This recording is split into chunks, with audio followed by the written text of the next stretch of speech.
아멘. 태초에 하나님이 계셨는데 하나님 혼자 계신 것이 아니라 그 안에 말씀이 계셨습니다. 그 말씀으로 하나님과 함께 하셨던 하나님이 계셨습니다. 그분이 육체를 입고 이 땅에 오셨는데 그분이 예수 그리스도이십니다.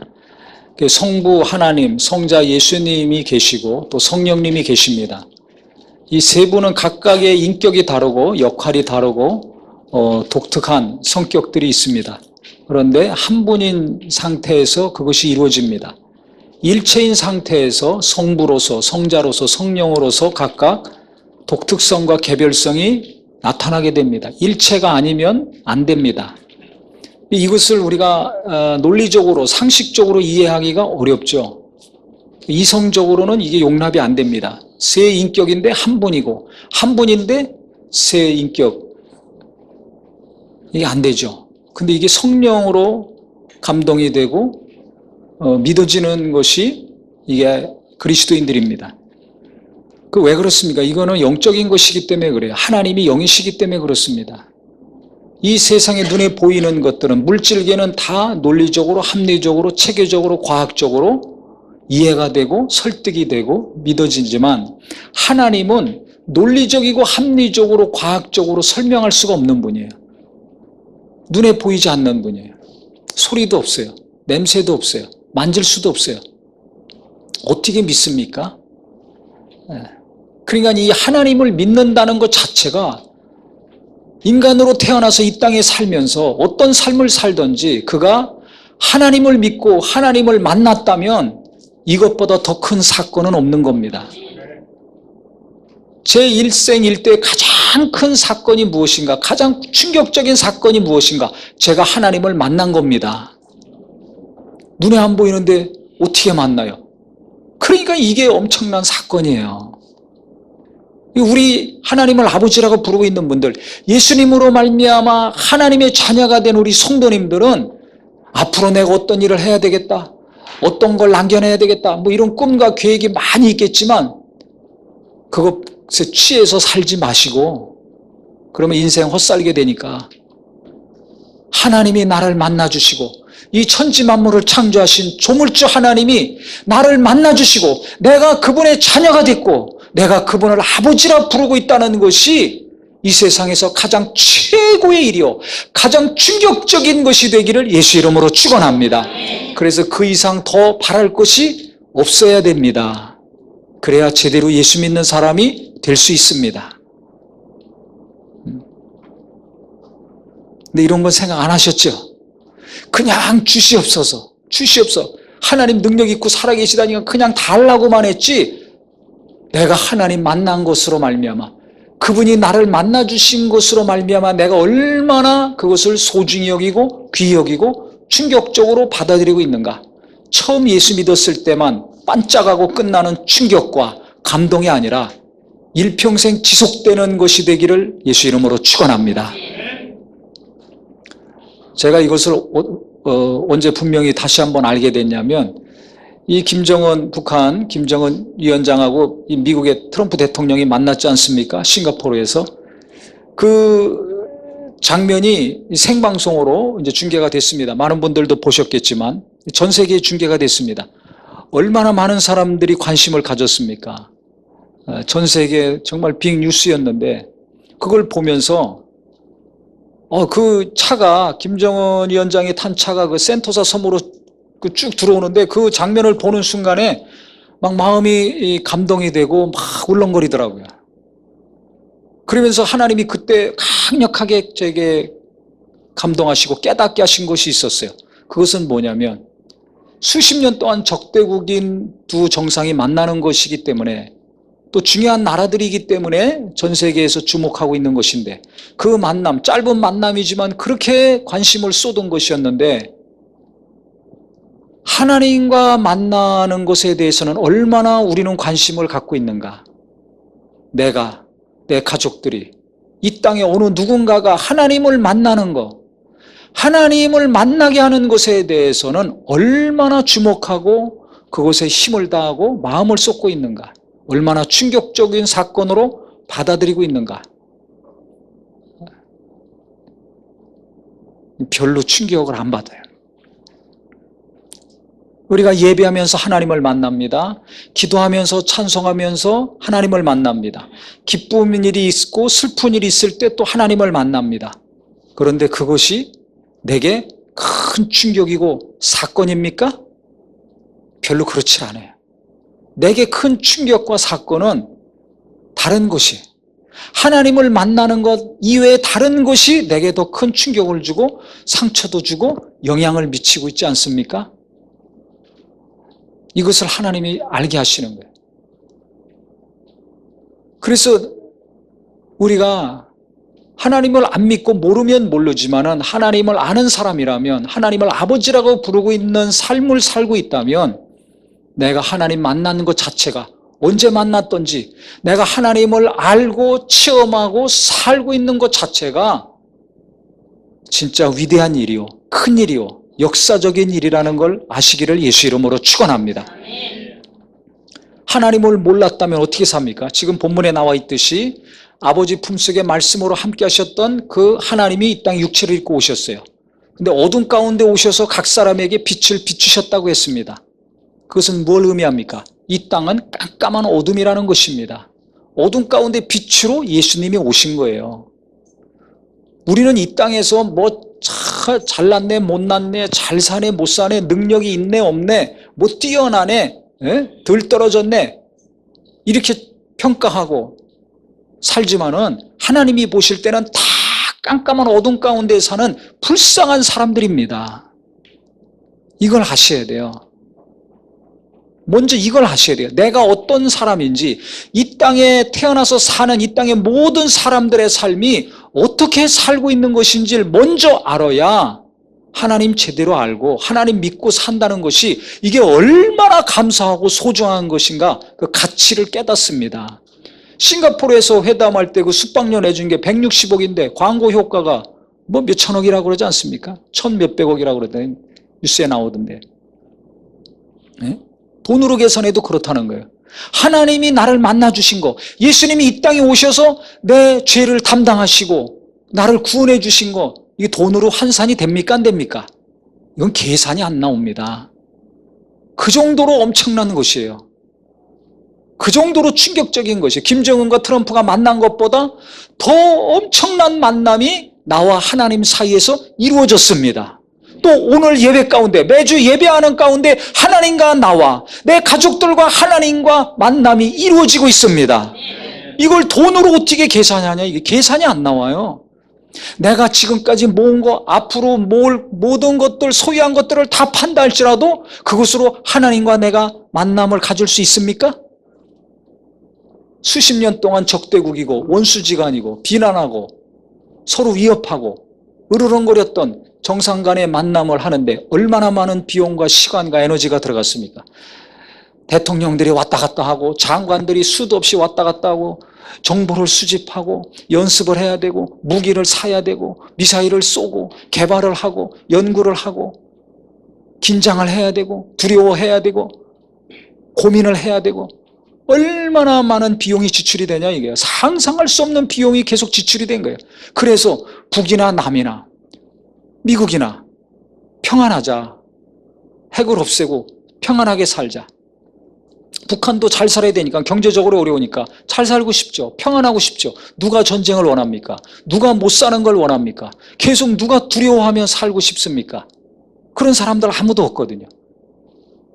그 많은 비용과 시간을 들여서 회담을 하고 그 위에도 많은 노력을 해야 되겠지만 어떻게 될지는 모르는 거예요. 계속 기도해야지. 근데 일방적으로 상대방의 요구를 들어주는 회담은 있을까요? 없을까요? 없습니다. 각자 자기들이 원하는 것이 있어요. 북한이 원하는 거, 한국이 원하는 거, 미국이 원하는 거, 중국, 일본, 러시아가 원하는 것이 있어요. 각각 입장이 있습니다. 그것을 서로 조율해 가고 타협해 가는 게 회담 아닙니까? 근데 하나님이 우리를 만나 주셨을 때, 하나님이 나를 만나 주셨을 때는 조건이 있었습니까? 없었습니까? 없습니다. 이게 기가 막힌 거예요. 우리가 누군가를 만날 때도 누가 만나자 그러면 덥석 만납니까? 계산하고 만납니까? 계산하잖아요. 내가 이 사람 만날까? 만나지 말까? 만나면 밥을 먹어야 되나? 차만 마셔야 되나? 아니면 시간을 오래 만나야 되나? 짧게 만나야 되나? 여러 가지 계산을 합니다. 그래서 내게 도움이 되고 기쁨이 되고 뭔가 유익이 되면 만납니다. 그렇지만 부담이 되거나 싫으면 안 만납니다. 내 생각과 감정이 그것을 결정합니다. 그런데 하나님은 조건이 없어요. 예수님도 이 땅에 오셔서 조건이 없어요. 내가 독생자 아들 보내줄 테니까 너희들은 뭐 좀 해라. 조건이 없어요. 내가 너희들 대신 죗값을 치러주고 하늘나라 가게 해줄 테니까 한 달에 얼마씩 내라. 없습니다. 이 땅에서는 세금 꼬박꼬박 내야 되지만 그런 거 없어요. 조건이 없어요. 하루에 몇 시간씩은 기도해라. 성경은 몇 시간씩은 봐라. 이런 조건이 없어요. 아무 조건 없습니다. 하나님은 우리와 만나게 해주시는데 조건 없이 예수를 보내주셨고 예수님도 조건 없이 일방적으로 우리의 죄와 연약함을 담당하시고 죽으시고 부활하셔서 살 길을 열어주셨어요. 그거 믿기만 해라. 믿기만 하라는 거예요. 그래서 요한복음 5장 24절에 나와 나 보내신 이를 믿는 자는 어떻게 하는 자는?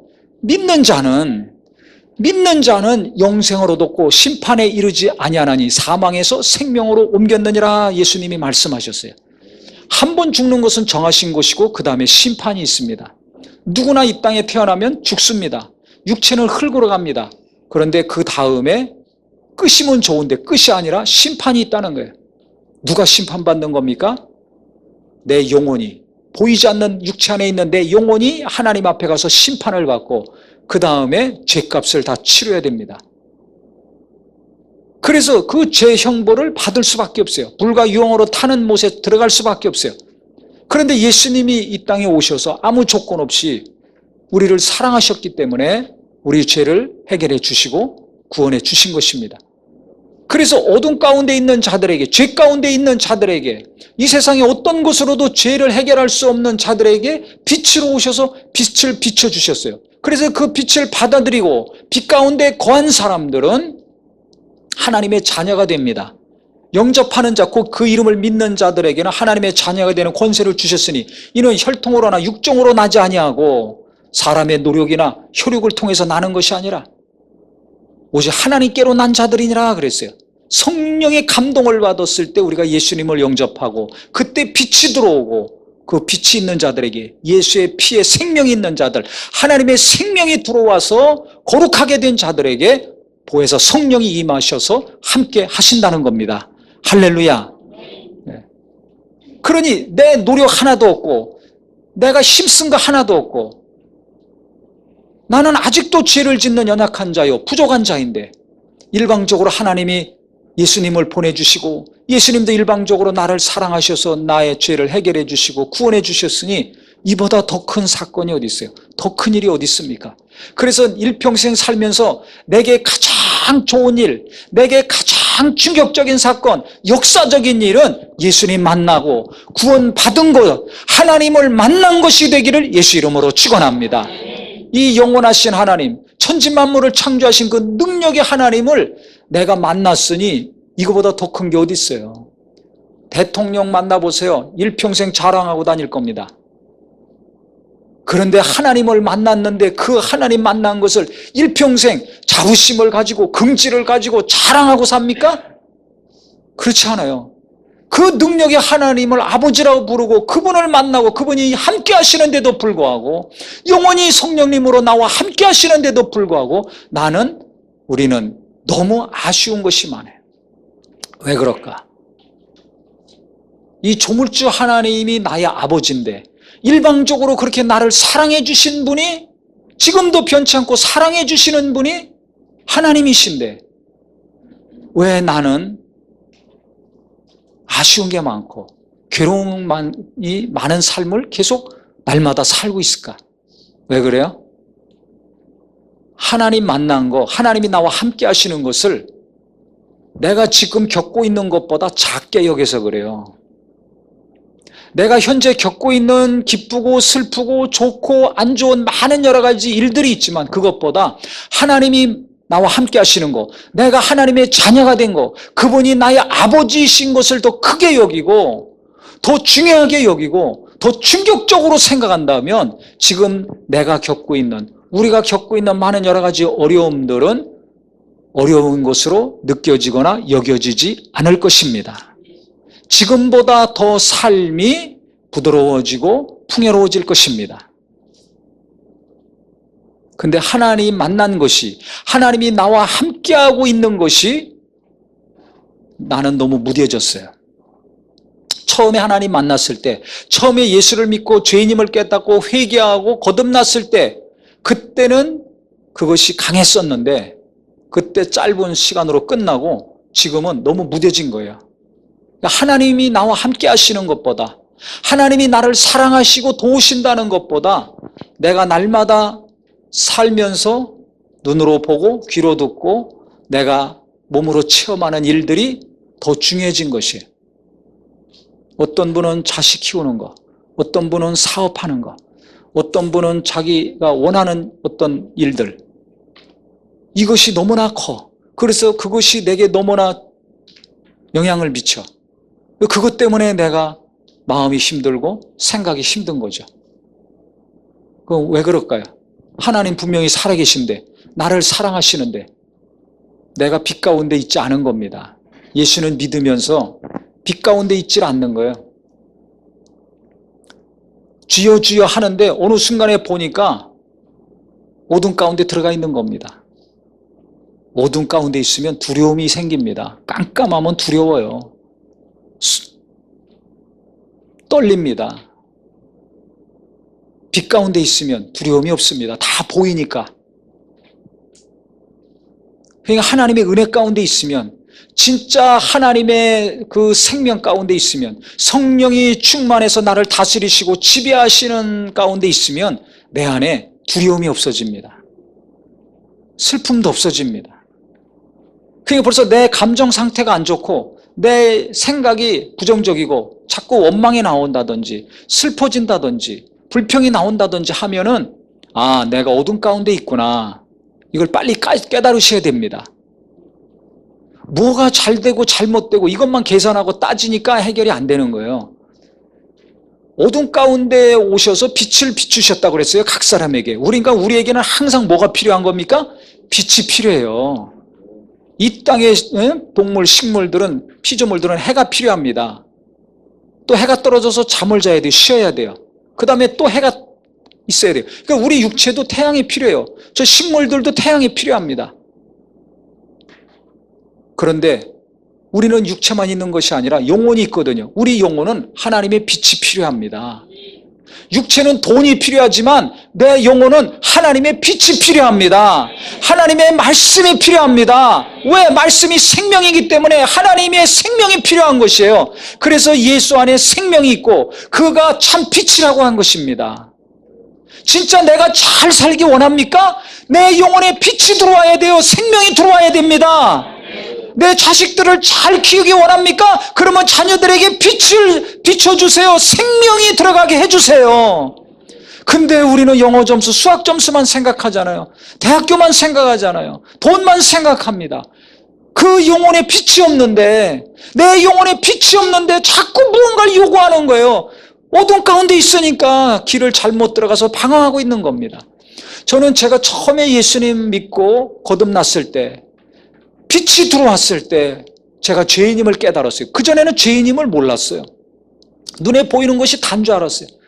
그런데 빛이 들어오니까 첫 번째 깨닫는 것이 화나니까 아는 거 아닙니까? 깜깜하면 모르지만 몰랐어요. 빛이 없었기 때문에, 예수가 없었기 때문에. 근데 예수님을 영접하고 보니까 제가 죄인이에요. 이 땅에서 내가 어떤 위치에서 어떻게 살고 있는가? 그게 중요한 것이 아니라 내 본질이 죄인이에요. 죄인임을 깨달았어요. 근데 그 죄를 예수님이 이 땅에 오셔서 해결해 주시고 구원해 주신 분이라는 것을 알게 됐어요. 성령께서 깨닫게 하시는 거죠. 이걸 뭐 공부해서 합니까? 계산해서 컴퓨터 두드리고 계산기 두드려서 합니까? 모릅니다. 이건 답이 안 나와요. 성령으로만이 예수를 주로 시인할 수 있는 것입니다. 성령으로만이 하나님의 은혜를 알 수 있는 것입니다. 성령으로만이 그분의 사랑을 체험할 수 있는 것입니다. 그래서 예수님이 떠나지 말고 성령 받아라. 예루살렘 떠나지 말고 성령 받아라. 너희들이 지금까지 나와 3년여 동안 같이 했지만은 이적도 보고 능력도 보고 너희들이 직접 가서 귀신도 쫓고 많은 말씀을 나한테 들었지만 그것으로 안 돼. 성령 받아야 돼. 집에 가지 말고 일터로 가지 말고 학교로 가지 말고 꼭 내가 아버지께 약속한 그 보혜사 성령을 받을 때까지 기다려라. 신신당부하신 것입니다. 그래서 그 성령이 감동하셔서 예수를 믿고 그 다음에 그 성령이 믿는 자들 속에 직접 오셔서 거하시고 그 다음에 방언이 막 터져나왔죠. 한 것처럼 지금도 예수 믿는 자들에게 하나님은 성령을 부어주시고 성령이 임한 자들에게는 하나님의 크신 은혜와 사랑을 체험하는 것뿐만 아니라 놀라운 은사와 능력이 막 나타나게 돼 있는 것입니다. 그러니까 첫 번째 하는 것은 아는 거예요. 내가 누군지를 아는 거예요. 내가 부자냐 가난한 자냐 늙었느냐 젊었느냐 건강하냐 병들었느냐 똑똑하냐 무능하냐 잘 사냐 못 사냐가 아니라 내가 죄인이구나. 부자도 예수 제대로 믿게 되면 정말 빛이 들어오면 내가 죄인입니다. 가난한 사람도 내가 죄인입니다. 저 어린아이들도 내가 죄인입니다. 저 장성한 자도 내가 죄인입니다. 누구든지 빛이 들어오면 죄인임을 깨닫고 고백하게 돼 있는 것입니다. 네? 그러니까 내가 죄인임을 강력하게 깊이 있게 깨달은 은혜가 있기를 예수 이름으로 축원합니다. 신앙생활의 시작은 여기서 출발하는 거예요. 예? 그래서 예수님도 회개하라고 외치신 것입니다. 죄인임을 깨닫는 사람이 돌이키는 거예요. 회개는 돌아오다는 겁니다. 누구에게로? 예수께로 하나님에게로 돌아오는 거예요. 세상으로 향했던 자들이 하나님께로 예수님께로 어떻게 돌아와요? 죄인임을 알아야지 돌아오는 거예요. 그래서 제가 죄인임을 깨닫고 회개하고 그 다음에 예수님이 나의 구주시고 나를 사랑하셨다는 걸 깨닫고 정말 너무 감사해서 밤새 통곡하고 울었습니다. 회개하며. 절망 가운데 있다가 하나님을 몰랐을 때, 예수님을 몰랐을 때는 절대 절망이요. 세상에 아무 소망이 없었는데 마음을 열어서 예수님을 믿고 성령님이 임하시고 하나님을 만나게 되니까, 예수님을 만나게 되니까 너무나 감사하고 너무나 기뻤죠. 지금도 마찬가지예요. 그럼 처음에 그렇게 예수 믿을 때만? 아니에요. 우리가 항상 어려울 때나 기쁠 때나 하나님은 우리를 도우시고 만나주시는 분입니다. 제가 간증 하나 할게요. 제가 한 달 전에 이제 선교지 갔었잖아요. 그러면 낮밤이 완전히 바뀝니다. 지구 반대편이니까. 그럼 시차 때문에 잠을 못 자는데 아침 일찍부터 밤늦게까지 계속 사람들을 만나고 듣고 또 코칭도 하고 상담도 하고 저녁엔 또 집회도 하고 끝나고 또 교제도 하고 계속 그래야 되기 때문에 한 2-3시간씩 밖에 못 잡니다. 실제 그랬어요. 그래서 제가 깜짝 놀라요. 2-3시간씩 못 자는데 그 일들 계속 그렇게 사람들 만나고 집회도 하고 뭐 가야 되고 하는데도 전혀 피곤한 게 없는 거예요. 놀랬습니다. 야, 하나님이 정말 도우시는구나. 함께 하시는구나. 너무 생생하게 체험을 했죠. 그러면 그렇게 잘 하나님이 건강도 주시고 일거리도 주시고 많은 일을 하게 하실 때만 함께 하시는가? 이제 돌아왔잖아요. 한 달 동안 무슨 일이 있었는가? 거의 움직이지도 못할 정도로 힘이 하나도 없는 거예요. 그때 가서 그렇게 힘을 쓰고 와서 그런 것이 아니라 특별히 하는 일도 없고 사건도 없고 일도 없는데 그냥 힘이 하나도 없어요. 원래 기운 없는 사람인데 하나님이 힘을 더 빼시는 거예요. 완전히 힘을 빼시는 거예요. 숨만 쉴 수 있도록. 일어나서 걷기도 힘들 정도로. 우리 성도님들은 모르죠. 설교할 때 보면 멀쩡하니까. 이게 하나님의 놀라운 은혜입니다. 엄청난 은혜입니다. 예? 멀쩡하게 걸어 잘 다니시죠? 뛰어다니죠? 그 엄청난 은혜라는 걸 아셔야 돼요. 조금만 어디 하나 건드려 보세요. 걷지도 못합니다. 일어나지도 못합니다. 제가 너무너무 그러니까 얼마나 낙심이 되겠어요. 막 이런저런 일을 해도 현찮을 사람인데 항상 새로운 거 하고 뭔가 남들이 안 하는 거 하고 항상 그런 식으로 일해왔기 때문에 또 뭔가 하면 있는 힘을 다 쏟아가지고 하기 때문에 그렇게 오랜 동안 일한 사람이라, 아니, 그냥 가만히 아무것도 못하고 있으니 얼마나 낙심이 돼. 할 수가 없어요. 뭐, 몸도 움직일 수 없을 정도니까. 그러니까 너무 이게 한 달 동안 지속되니까 낙심이 되고 괴롭죠. 그게 기도하는데 아주 눈물이 나요. 이래가지고 어떻게 사나? 어떻게 일하나? 어?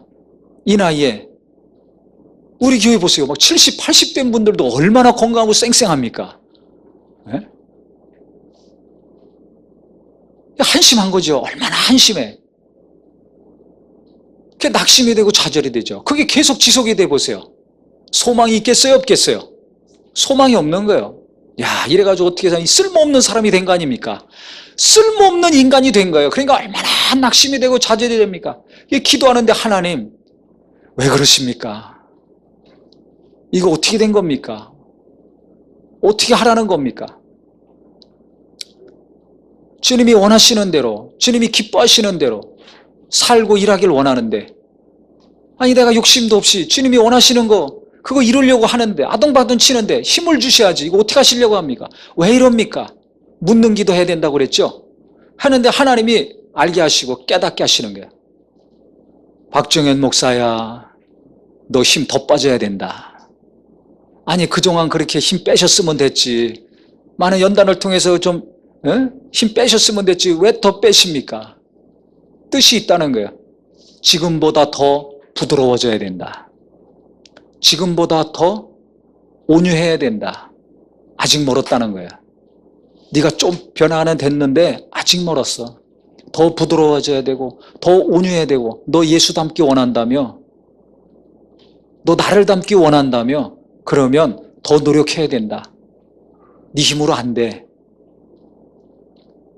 하나님이 알려주시는 이 힘을 자꾸 빼시는 거예요. 힘이 쫙, 몸살, 감기 몸살들 한 번씩 알아봐서 아시죠? 몸살 딱 걸리면 힘이 있습니까? 없습니까? 힘 쫙 빠져요. 생각도 못합니다. 말도 못합니다. 배고프면 일어나서 먹는 것만 하죠. 그러고 또 눕고. 힘이 쫙 빠지면 아무것도 못해요. 그리고 아주 겸손해집니다. 힘이 없으니까. 뭐 할 의욕도 없고 뭐 생각도 안 나고 말도 못하고. 그러니까 아주 겸손해집니다. 그러니까 하나님은 기도한 대로 응답을 주신 거죠. 하나님 뜻대로 살길 원한다면서, 주님을 닮기 원한다면서, 그러면 힘이 빠져야 되거든요. 이 문제는 힘이 들어가서 문제예요. 힘이 들어가. 목에 힘이 들어가니까 뻣뻣해지고, 마음에도 힘이 들어가니까는 욕심이 잉태하고, 말도 힘이 있으니까 상처 주거나 달달 볶거나 승질내는 말을 하는 것이고, 기운 없어 보세요. 성질이 나옵니까? 안 나옵니까? 예? 안 나오잖아요. 뭐 짜증이 나옵니까? 안 나옵니까? 안 나옵니다. 미움이 나옵니까? 안 나옵니까? 안 나와요. 기운이 있으니까 막 성질도 내고 미움도 내고 욕심도 나오고 더러운 것이 하나 둘씩 자꾸 내 안에서 나오는 것이지, 힘 쭉 빠져보세요. 마음도 깨끗하고 생각도 편하고 깨끗해집니다. 할렐루야. 그러니까 진짜 예수 닮기 원한다면, 진짜 하나님이 원하시는 대로 살고 일하기를 원한다면, 첫 번째 하나님은 무언가 일을 형통하게 눈에 보이는 어떤 것을 이루어 주시기 전에 힘을 빼시더라고요. 힘을 쫙쫙 빼시는 거예요. 어떤 사람은 물질을 통해서, 어떤 사람 자식을 통해서, 어떤 사람 남편이나 아내를 통해서, 어떤 사람은 또 어떤 일을 통해서, 어떤 사람은 저같이 육체적인 것을 통해서 힘을 자꾸 빼세요. 힘을 진짜 꼼짝 못하게 만드시는 거죠. 하나님의 은혜가 아니고선, 하나님이 손대시지 않으면 아무것도 할 수 없을 정도까지 힘을 쫙쫙 빼시는 거예요. 그래서 하나님이 어떤 계획이 있으시고 어떻게 하려고 하신다는 걸 알았을 때 위로가 됐습니다. 아, 하나님은 내가 더 변화되기 원하시는구나. 더 온전케 되길 원하시는구나. 그래서 또 이렇게 힘이 없어지게 하시는구나. 그래서 위로가 되고 그때부터 소망이 생기고 좀 힘이 생겼습니다. 그러니까 제가 이런 간증을 왜 하냐면, 바쁘게 선교지에서 막 목사로서 선배로서 또 말씀을 전하는 자로서 많은 여러 가지 도움을 주고 위로를 주고 격려해 주고 할 때만 하나님이 함께 하시는 것이 아니라, 쓸모없는 존재, 아무것도 할 수 없는 존재같이 느껴져서 낙심이 되고 눈물이 되고 마음이 슬퍼지고 우울해질 때도 하나님은 만나주시는 하나님이라는 걸 제가 간증하는 겁니다. 내가 무능력해. 내가 도무지 어떤 일을 제대로 할 수 없는 연약한 존재야. 힘도 없어. 그렇지만 그 연약함 가운데, 그 무기력함 가운데, 그 슬픔 가운데서도 하나님은 나를 만나주시는 하나님임을 아시길 예수 이름으로 축원합니다. 내가 잘 나갈 때만 하나님이 영광 받으시고 살아계신 것이 아니에요. 내가 바닥을 기고 절대 절망해서 아무 소망 없이 살 때도 하나님은 내 마음을 두드리시고 나와 함께 하시고 내게 말씀하시는 분이라는 걸 아시길 예수 이름으로 축원합니다. 그때 하나님 만나는 겁니다. 제가 하나님을 가장 진하게 만났을 때도 가장 절망에 빠졌을 때고, 또 지금 간증했던 것처럼 하나님이 깊이 부드럽고 세미한 음성으로 말씀하시고 어루만지시고 힘을 주셨을 때도 가장 기운이 없고 절망에 빠져 있었을 때였어요. 우리는 근데 무언가 힘있게 잘할 때, 탁월하게 남들이 못하거나 내가 원하는 것을 이루어갈 때만 하나님이 나와 함께 하시고 하나님이 도우시고 하나님이 살아있다고만 생각합니다. 그렇지 않습니다. 하나님은 내가 일을 잘할 때나 못할 때나, 내가 잘 나갈 때나 바닥을 길 때나, 내가 똑똑할 때나 멍청할 때나, 젊었을 때나 늙었을 때나 관계없이 일방적으로 조건 없이 하나님은 나를 사랑하시고 나에게 손을 먼저 내미시고 나를 붙들어 주시고 내게 말씀하시고 나를 인도하시는 분이라는 것을 아시기를 예수 이름으로 축원합니다. 그래서 하나님은 너무 좋으신 분이에요. 진짜 사랑의 하나님이세요. 내가 현실에서 내가 원하는 삶을 못 살고 내가 원하는 것이 이루어지지 않아서 낙심되니까 하나님께 원망이 나오든지 삶이 우울해지든지 하는 것이지, 나만 보거나 내게 관계된 현실만 보면 그렇게 되는 것입니다. 하나님을 의지하고 하나님을 바라보면 그때 하나님이 성령님을 통해서 알게 하십니다. 왜 이런 삶을 허락해 주셨는가? 왜 이렇게 괴로운 삶을 허락해 주셨는가? 왜 내가 이렇게 낙심하며 살아야 되는지 그때 하나님이 알려주세요. 그러니까 그때 빛이 들어와야 됩니다. 근데 하나님을 그때 의지하지 않고 계속 내 안 좋은 현실과 상황만 보면서 괴로워한다는 것은 뭐예요? 어둠 가운데 있는 거예요. 어둠 가운데 있으면 원망과 불평과 짜증과 우울함만 지속이 됩니다. 그때 빨리 빛 가운데 들어와야 돼요. 주님은 계속 내게 빛을 비춰주고 있어요. 그 빛을 다른 데로 돌린 것이 아니라 내가 다른 데로 마음과 생각을 돌렸기 때문에 그 빛에서 멀어진 겁니다. 그래서 돌이키라는 거예요. 회개하는 것은 돌이키라는 거예요. 내 마음과 생각을 하나님께로 돌이키면 빛이 들어옵니다. 그래서 묻는 기도를 하라고 제가 말씀드리는 거예요. 저도 제 육체적인 연약함만 생각하면, 아무것도 못하는 현실만 생각하면 무너지는 거죠. 뭐 그냥 다 무너져요. 한두 끝도 없이 막 무너지는 거예요. 그런데 하나님 의지하고 하나님 바라보고 하나님께 간구하니까 하나님의 인도함을 받으려고 빛이 들어오니까 깨닫게 되는 거죠. 하나님의 마음을, 아버지의 마음을 알게 되고 그분의 계획을 알게. 그래서 나를 온전케 하시려고, 나를 더 예수님 닮아가게 하시려고 이와 같이 힘을 빼고 계시구나. 때가 되면 하나님이 또 놀라운 힘을 주시겠구나. 그러면 또 하나님이 새로운 일을 맡겨주시겠구나. 이런 소망이 생기는 겁니다. 그래서 우리 성도님들 현재 자기 자신의 연약함과 현실이 어려운 것으로 계속 괴로워만 하지 말고 낙심하지 말고 마음과 생각을 말로만 하나님이 아니라 진짜 살아계신 하나님, 조건 없이 나를 지금도 사랑하고 계신 그 하나님께 돌이키시기를 예수 이름으로 축원합니다. 그때 내게 빛이 들어올 것입니다. 그 빛 가운데 정말 내가 빛을 비춤 받으면 하나님이 나를 어떻게 인도하시는지, 그분이 나를 어떻게 도우시는지 내가 알고 새 힘을 얻을 수 있을 것입니다. 하나님이 나의 누구라고요? 아버지 아닙니까? 그분은 천지 만물을 창조하신 분입니다. 그분은 조건 없이 나를 사랑하신 분이에요. 지금도 조건 없이 나를 사랑하시는 분이에요.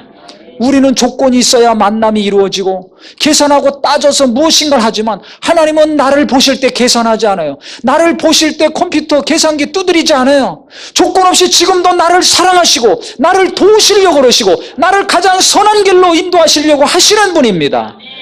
그런데 내가 고쳐야 될 것이 있으니까 나를 사랑하셔서 내가 온전케 돼야 될 것이 있기 때문에 내게 고난을 잠깐 허락해 주신 것입니다. 그래서 그 고난만 보고 괴로워만 하지 말고 마음을 하나님께 돌이키셔서 그분의 빛이 임할 때 위로받으시고 소망이 생기시고 기쁨으로 또 살 수 있는 우리 모두가 되기를 예수 이름으로 축원합니다. 하나님을 인정하는 성도가 되기를 예수 이름으로 축원합니다. 우리 같이 기도하겠습니다.